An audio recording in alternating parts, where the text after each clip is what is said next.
Sin City doesn't sleep. It powers down, dims its lights, pretends to rest. But sleep is a luxury this place never earned. Neon hums through the night like a bad memory that won't fade. Rain keeps falling long after the streets stop asking for mercy. Somewhere, a siren is always moving, not toward anything, just through. From a distance, the city looks alive. Up close, it looks hungry. Sin City was built on money and promises. The money learned how to multiply. The promises learned how to disappear. There are neighborhoods where the sidewalks shine before sunrise and the lights never go out. And there are neighborhoods where you learn the rules fast, hands visible, eyes forward, mouth shut. Not out of respect, out of survival. Ownership runs this city, not laws, not votes. Ownership of blocks, of clubs, judge, of silence. Crime doesn't plague Sin City. It defines it. I've watched this place long enough to know its patterns.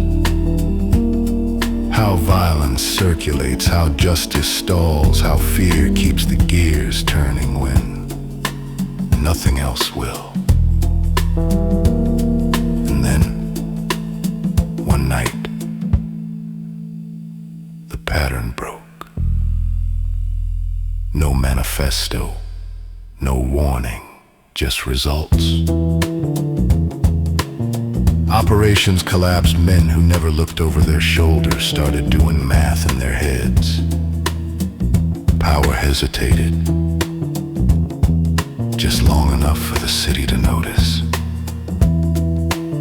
They gave it a name because cities always name the things they don't understand. The Sin City Savior. Some say he's a vigilante. Some say he's a criminal. Some say he's the first honest thing this city's seen in years.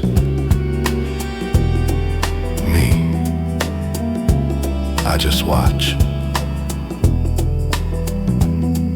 Because this isn't a story about a man in the dark.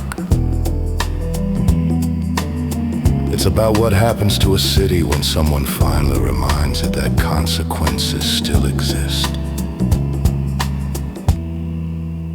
And whether it survives the reminder. Sin City Saga. Chapter 1. A city that remembers. I've been a private detective in Sin City long enough to know when the city changes its breathing. It doesn't announce it. Doesn't put up notices, it just exhales differently.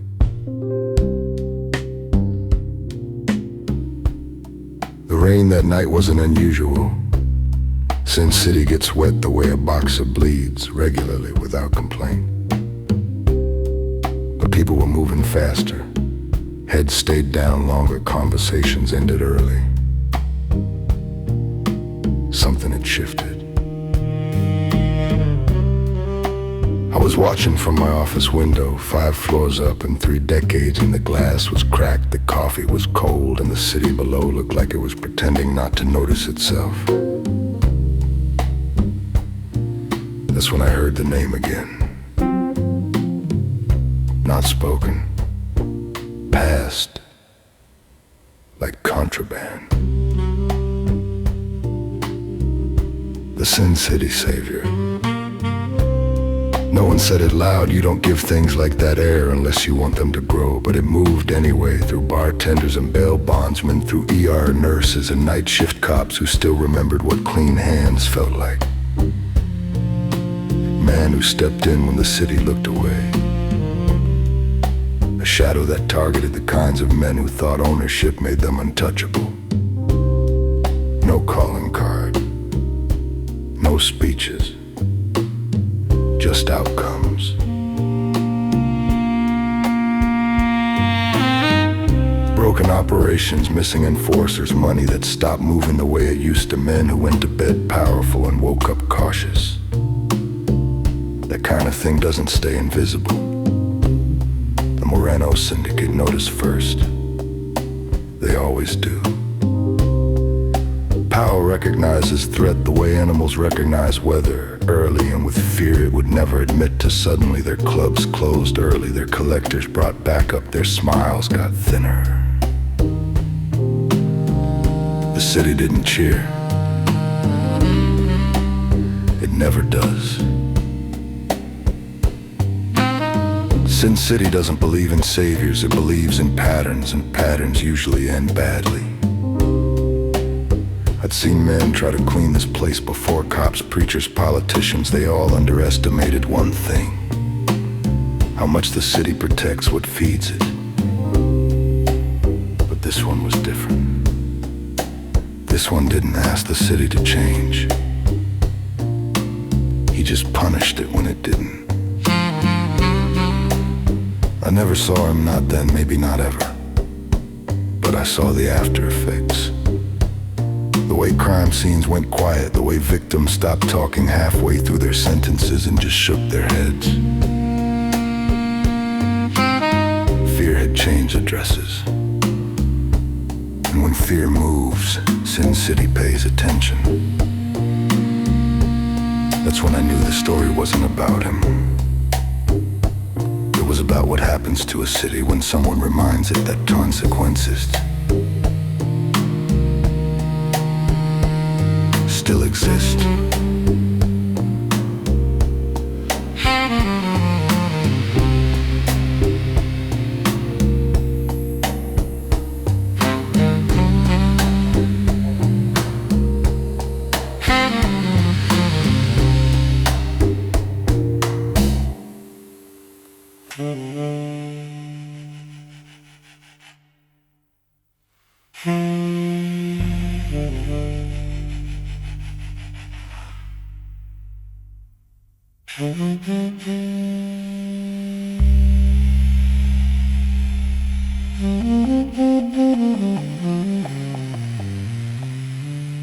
The first real sign came 3 nights later.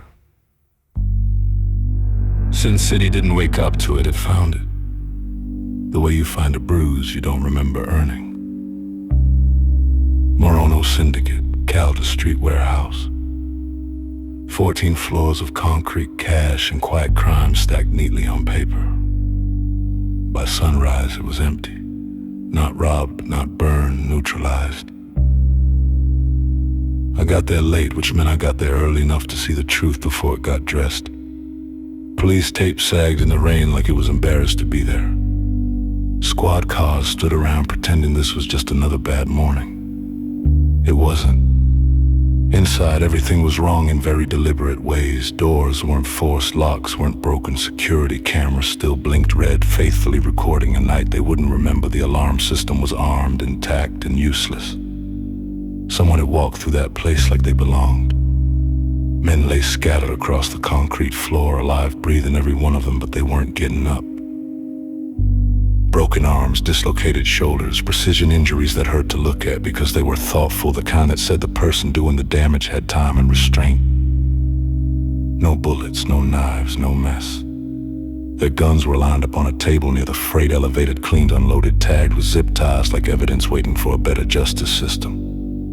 Someone had written on the wall above them, not paint, not blood, chalk. This city is not yours. That's when the room went quiet in a way you can hear. Cops stared at it like it might change its mind. A lieutenant rubbed his temples like he was trying to wake up from a dream he couldn't afford. The younger officers took pictures they already knew wouldn't explain anything. I stood back, hands in my coat pockets, watching the city take a step it hadn't practiced. Because this wasn't chaos, this was discipline. The syndicate didn't respond right away. That told me more than any press conference could. Power never panics in public, it studies the wound first. By noon, the name had shape. Not whispered now, confirmed.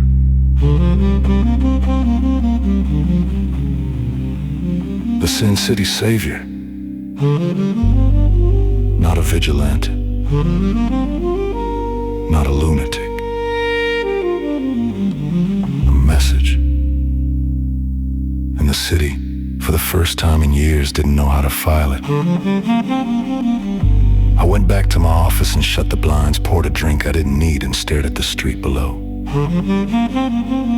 Sin City had just been reminded of something it hated. That even ownership has limits. And somewhere in the dark, someone had decided to enforce them.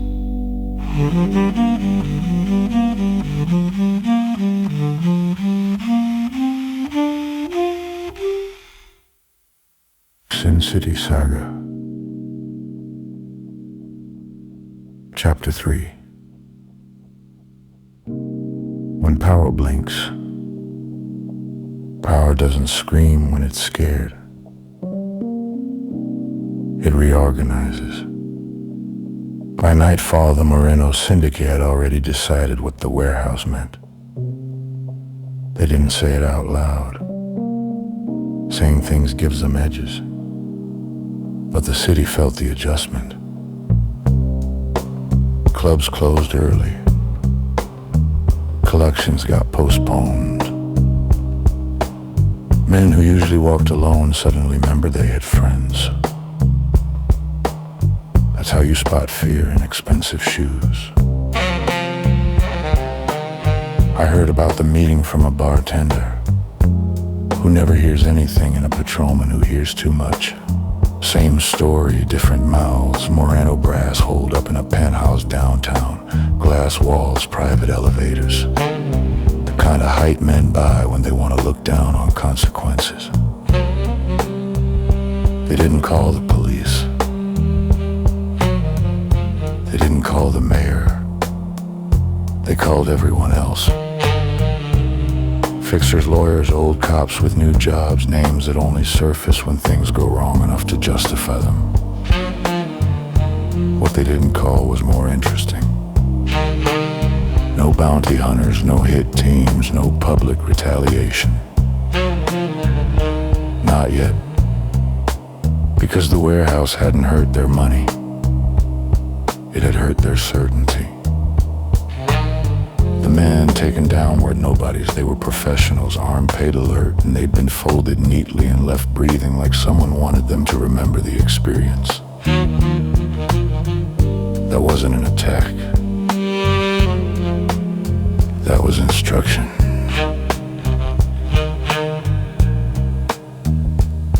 By midnight, rumors had matured into plans, extra security on everything, rotating routes, dead drops checked twice. The syndicate started behaving like prey, pretending it was still a predator. The city noticed. So did the other crews. You could feel it in the hesitation.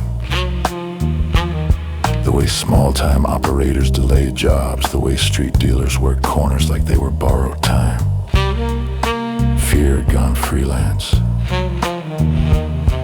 I was nursing bad whiskey in my office when the call came in, not from the syndicate, not directly.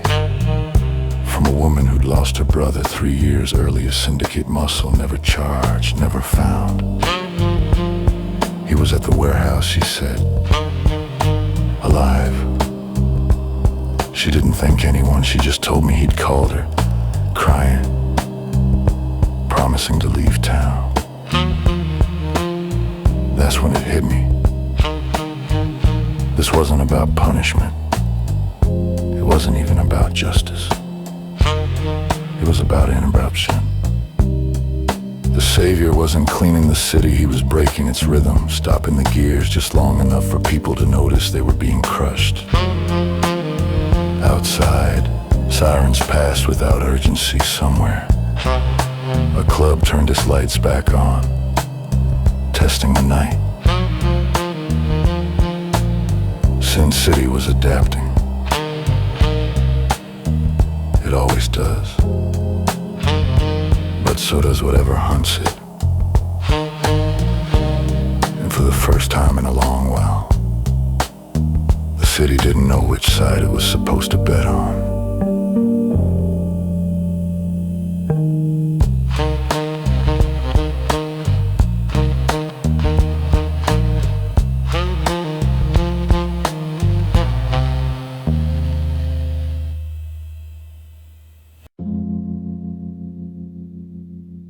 City Saga,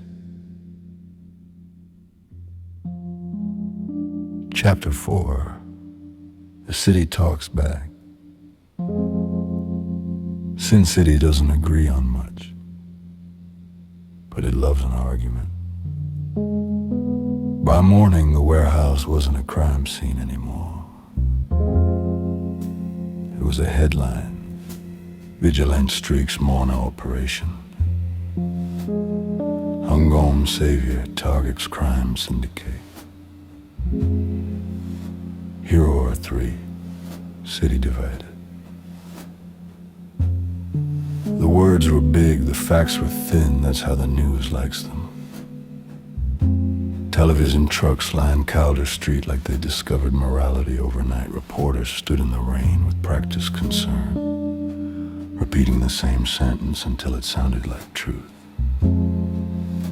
An unidentified individual, a self-proclaimed vigilante, a danger escalation. They never showed the men on the warehouse floor, never lingered on the weapons neatly stacked, or the restraint it took to leave 14 breathing bodies behind. That part didn't fit cleanly between commercials. Talk radio did better or worse. Callers lit up the lines like confession booths without forgiveness. He's a criminal just like them. He did what the cops won't. Where was the law when my store got burned? This is how it starts and how it ends. Nobody listened. That's not why they called. Online, the city fractured faster than glass. Someone made a symbol.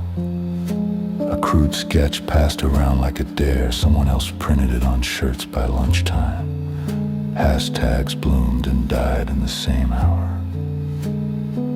The name stuck. The Sin City Savior. Not because it was accurate, because it was convenient. At street level, reactions were quieter. Bartenders kept the TV on mute, cab drivers talked slower. Eyes on the mirrors, a woman at the corner bodega crossed herself before locking up early. Fear doesn't need language. It already knows what it means.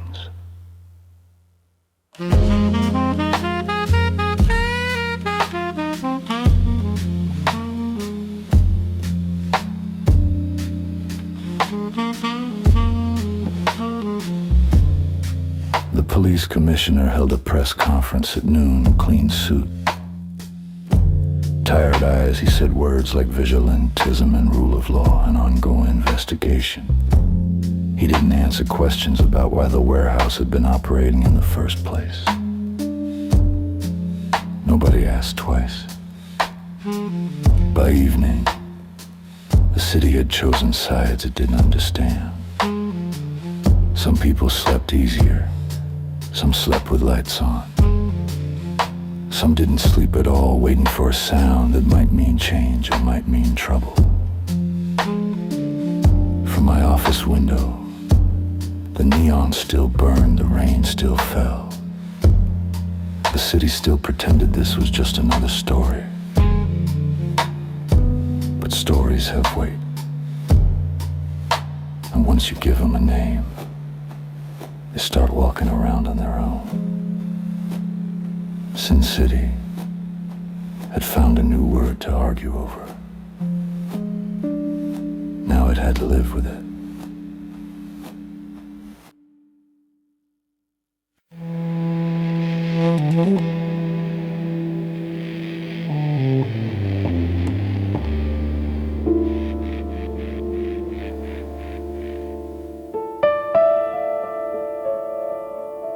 Chapter 5. Men Who Don't Call Attention. The real hunt didn't make the news. That was the first thing to understand. No task force announcement. No new logos, no press releases promising accountability. Law enforcement didn't bare its teeth. It closed its mouth and counted. I noticed it in the small ways, patrol routes changing without explanation. Unmarked sedans parked too long in the wrong neighborhoods. Detectives who usually talk suddenly remembered their right to silence. Files moved. Access got restricted. Phones stopped ringing back. That's how you know the city is serious. They didn't call him the Sin City Savior, not in the rooms without windows. They use words like subject and asset and escalation vector, words that drain the blood out of things so they can be handled safely. The warehouse footage was locked down, every camera feed, every traffic light, every license plate reader within 10 blocks. Not because they expected to see him, because they expected to see patterns. You don't catch a ghost by looking for a face, you catch him by watching the way he bends the world. Hospitals were quietly flagged, our intake logs cross-checked for injuries that didn't make sense. Hardware stores saw visits from men who never bought anything but remembered everything. Even the weather got attention, rainfall, visibility, timing. Someone was building a timeline dense enough to hang a man on. I ran into Lieutenant Hale outside the courthouse, gray hair, good posture, eyes that had learned how to lie to themselves. "You still working?" he asked. "Only on days that end in Y." He nodded like that tracked. "This savior," he said carefully. "You hear anything?" "Just the echo." I told him city's loud right now. He studied me, not suspicious, worse, hopeful. "People are getting ideas," he said, "that's dangerous." "So is letting men own neighborhoods," I said. He didn't argue, that told me more than his badge ever could. By night the hunt had teeth, even if it still wore a smile. Quiet warrants, soft surveillance doors knocked on politely but remembered later. They weren't trying to stop him yet. They were trying to understand him. Because the city can tolerate a monster. It can't tolerate a mystery. I went back to my office and poured another drink I didn't need outside. A siren passed and didn't linger. Somewhere in the dark, the Savior was still moving. And somewhere else, men with clean hands and dirty patience were learning how to follow.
Chapter 6. Almost the city came close 2 nights later. Not close enough to touch, close enough to feel the heat. It started with a call that didn't mean anything until it meant everything. Routine noise. A silent alarm tripped at a Moreno-owned accounting firm downtown. The kind of place that launders money so clean it smells like soap. 3 unmarked units responded, no lights, no rush. Just men who already believed they were late. I wasn't there when it happened, I never am. But I pieced it together the way you do in this line of work, from fragments, tone shifts, and what people refuse to put in writing.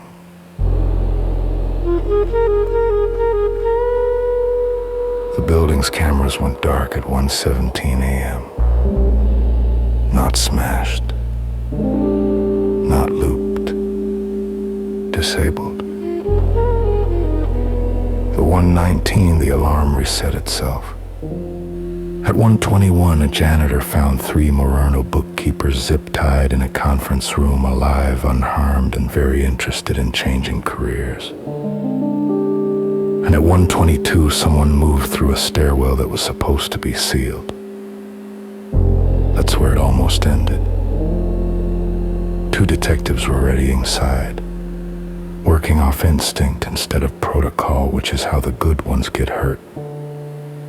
They heard movement above them, footsteps calm, unhurried. Not running. They followed. 7th floor. 8th. Roof access. The door was still swinging when they reached it. Rain poured in sheets, turning the rooftop into a mirror that refused to give anything back. HVAC units hummed, the city stretched out in all directions, lit up and lying to itself. Nothing else. No shadow-leaping buildings. No silhouette against the neon. No dramatic exit. Just absence. Later they found it, a service ladder on the far side, slick with rain, still vibrating like it had something to say. It led down into a blind alley with 4 exits and 1,000 stories. Too many ways to vanish. Too much city. One of the detectives swore he'd heard a voice, not a threat, not a warning. A sentence. You're looking the wrong way. Internal Affairs buried that part. By morning, the official report said no suspect observed. The unofficial one said we were close, the quiet one. The one that lived behind eyes said something else entirely. He'd known they were there. Not before. Not after. During. That wasn't luck. That was awareness. I sat in my office listening to the rain drum against the glass and imagined the Savior standing on that roof, city at his back, law at his heels, deciding not to finish whatever he'd come to do. That choice mattered. Because men who run don't pause to decide.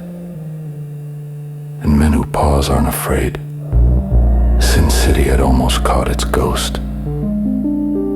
Instead, it learned something worse. The Savior wasn't just ahead of the law. He was watching it learn how to chase him.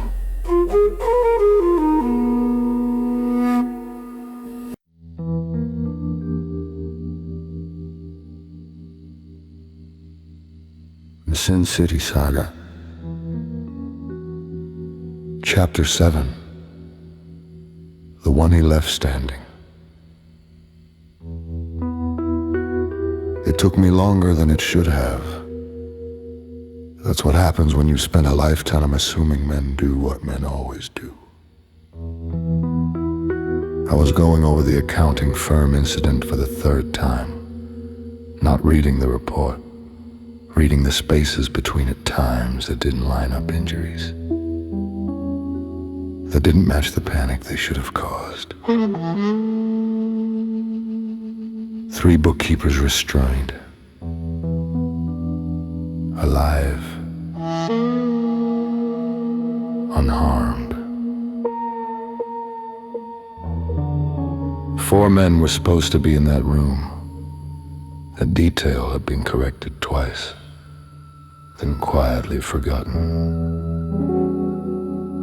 I found the 4th in a footnote, a name pushed to the margin like it wanted to disappear. Elias Rourke, junior accountant, new hire.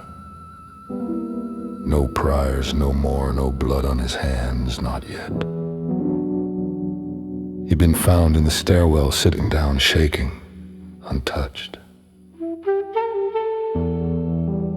Police chalked it up to luck, the kind that only happens when someone's too scared to move. I didn't buy it. Luck is messy. This was clean. I track Rourke down the way you track men who don't want to be found. Slowly, politely, through paperwork that hadn't learned how to lie yet. I caught him 2 days later at a bus station on the edge of town, holding a ticket that didn't know where it was going. He didn't recognize me. That was good. I sat 2 seats away and let the silence do the work. He didn't hurt you, I said. Rourke flinched. Didn't ask who I meant. Didn't deny it. He looked at me. Rourke said, voice low like he already knew. Knew what? That I didn't belong there. I waited. He asked me one question. Rourke went on, just one. What was it? How long have you been here? Rourke swallowed 3 weeks. No lectures, no threats, no speech. He told me to sit down, Rourke said help was coming. Said if I stayed, I could still leave clean. You believe him? Rourke stood, ticket clenched tight. I already did. He boarded the bus without looking back. I stayed where I was, watching it pull away, exhaust blurring into the heat around me.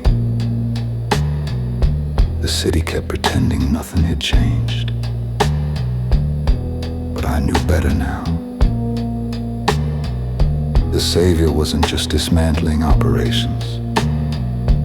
He was sorting people. That kind of judgment isn't random. It isn't rage. It isn't even justice the way the city understands it. It's personal. And it meant 2 things that made my drink taste bitter that night. First, he wasn't done.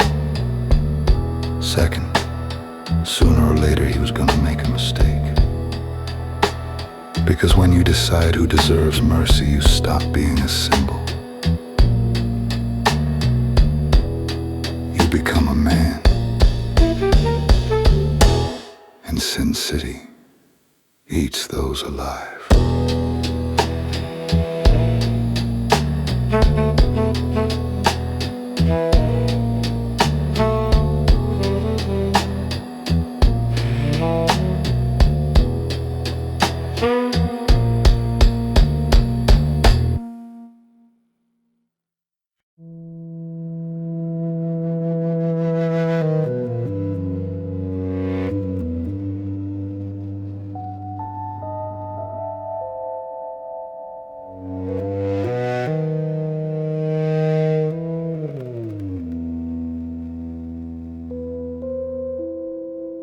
Chapter 8. The Line. The warehouse was a warning. The accounting firm was instruction. What came next was something else entirely. They found the body at dawn, laid out beneath the overpass like the city had decided to confess. Traffic roared overhead.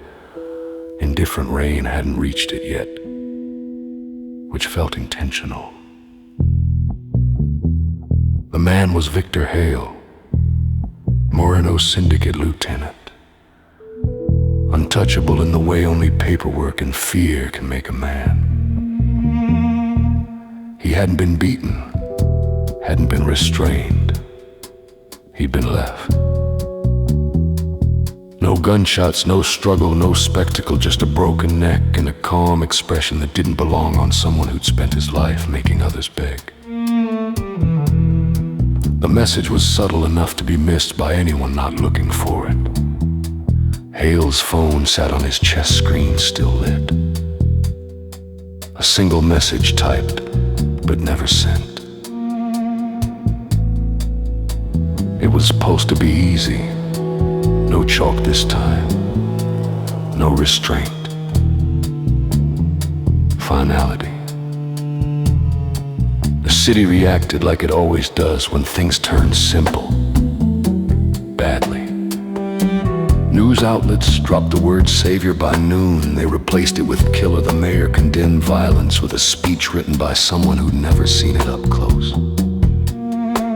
Police presence tripled in neighborhoods that didn't ask for it. And just like that, the argument ended. You can forgive broken bones, you can justify fear, but a body changes the math. I stood behind the tape and watched men pretend this was still controllable. Forensics catalogs silenced, detectives avoided each other's eyes. No one wanted to be the first to say what everyone was thinking. This wasn't restraint anymore. This was judgment. The savior had crossed the line from myth into murder, and I understood why. Victor Hale wasn't a cog, he was a lever. A man whose disappearance would cause real pain, not just fear, but loss someone had decided the city needed that lesson. But once you decide a man deserves to die, the city stops listening to your reasons. It only counts bodies. I went back to my office and shut the door, poured a drink and didn't touch it. Outside, the sirens didn't fade, they multiplied. Somewhere out there, the savior was still moving, still convinced the city could be corrected one life at a time. He was wrong, because Sin City doesn't respond to morality. It responds to force. And now, the city had permission to use it.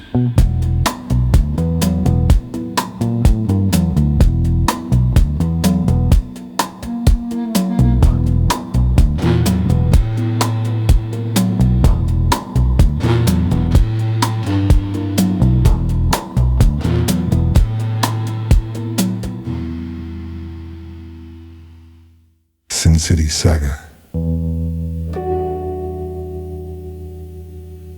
Chapter 9, Open Season. No more quiet meetings. No more careful language. The order didn't come down in writing. It never does when someone wants deniability. But it moved fast anyway. Through precincts, through task forces that suddenly had funding. Through men who've been waiting years for permission. Find him. Stop him. By any means that won't come back to us. Unmarked cars doubled. Then tripled rooftops sprouted silhouettes that weren't supposed to be there. Cameras that had been broken for months came back online overnight, blinking like they'd never been asleep. The city had decided the savior was no longer a problem to be studied. He was a threat to be ended. They started wide, then narrow, then personal. Anyone with tactical experience got a second look. Military records resurfaced, old cases reopened. Men who'd vanished from the system years ago suddenly existed again on whiteboards and screens. Patterns were drawn, habits guessed at, mistakes anticipated. The problem was, he wasn't playing their game. Another Morno operation went dark that same night, smaller this time. Faster, no bodies, no message. Just a disappearance so complete it made people uneasy. That's when I understood what he was doing. He wasn't escalating anymore. He was moving, cleaning up loose ends before the net closed. I caught a glimpse of the hunt from the outside. A plainclothes officer in my building lobby who didn't belong, pretending to check his phone too carefully. A city inspector who asked the wrong questions about my office, then apologized for asking them. They weren't watching me. They were watching who watched the city. That's the danger zone when observation itself becomes suspicious. I shut my blinds and turned off the lights, letting the rain paint everything silver. Somewhere below, an engine idled too long. Somewhere else, a door closed that wouldn't open again the same way. The savior had forced the city's hand, and the city had answered with a fist. This is the part stories usually skip. The slow tightening, the patience, the waiting for a man to breathe wrong. Heroes don't survive this phase, neither do symbols. Only people do, and people make mistakes. I didn't know if the savior understood that yet. But I knew one thing for certain. Sin City had stopped asking what he stood for. Now it only wanted to know where to aim.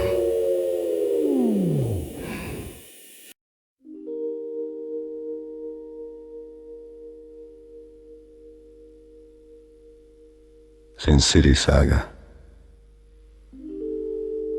Book 1 Finale. Chapter 10, What He Was For. The call came in loud enough to cut through everything. Not sirens. Not rumors. Panic. A gunman had opened fire at Union Station just after dusk rush hour trains stalled people trapped between platforms and exits. Suddenly felt very far away. This wasn't organized crime. Wasn't power or money or ownership. This was chaos with a body count. Law enforcement responded fast. Fast enough to make mistakes. Perimeters tangled, radios talked over each other. Fear spread faster than orders ever do. And somewhere in that noise, something else moved. Witnesses would later struggle to agree on details. They always do when adrenaline hit memory.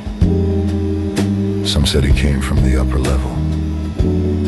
Some said he was already there. Some swore he shouted, others said he never made a sound. What they all agreed on was this. The shooting stopped. The gunman was taken down without execution. Disarm broken, but a live hand zip-tied with someone else's jacket belt. Left breathing on cold tile, while screams turned into sobs and then into something quieter. People ran, people hid, people lived. By the time police pushed through, it was over. And the savior was gone. Almost.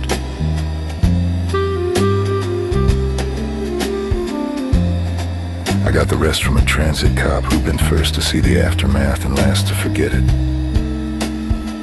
He told me about the blood not pooled, not sprayed, trailing careful. He told me about the shell casing that didn't belong to the shooter. One round, center mass, someone had fired back. They found it near the maintenance corridor. A smear on the wall where someone had leaned long enough to breathe, not long enough to stay. No message. No symbol. Just an act that finally made sense of everything that came before. The savior hadn't been punished in the city. He'd been holding it together. The news didn't know what to do with that. They tried anyway. Words like hero crept back in, embarrassed but persistent. So did criminal. So did unknown suspect hospitalized, though no one could say where. Law enforcement sealed records so tight they might as well have buried them officially. No vigilante was present unofficially. No one pushed too hard. Because this time, too many people were still alive to argue otherwise. I stood outside Union Station long after the tape came down. Watched people go home with shaking hands and borrowed courage. Watched the city exhale like it hadn't realized it was holding its breath. Somewhere in Sin City, a man was bleeding. Maybe in an alley. Maybe in a clinic that didn't ask names. Maybe on a floor staring at a ceiling, wondering if this was how stories end. I don't know if he'll survive. Neither does the city. But for the first time since this began, that question matters for the right reason. Because now Sin City knows what he was for. And once a city learns that, it never forgets.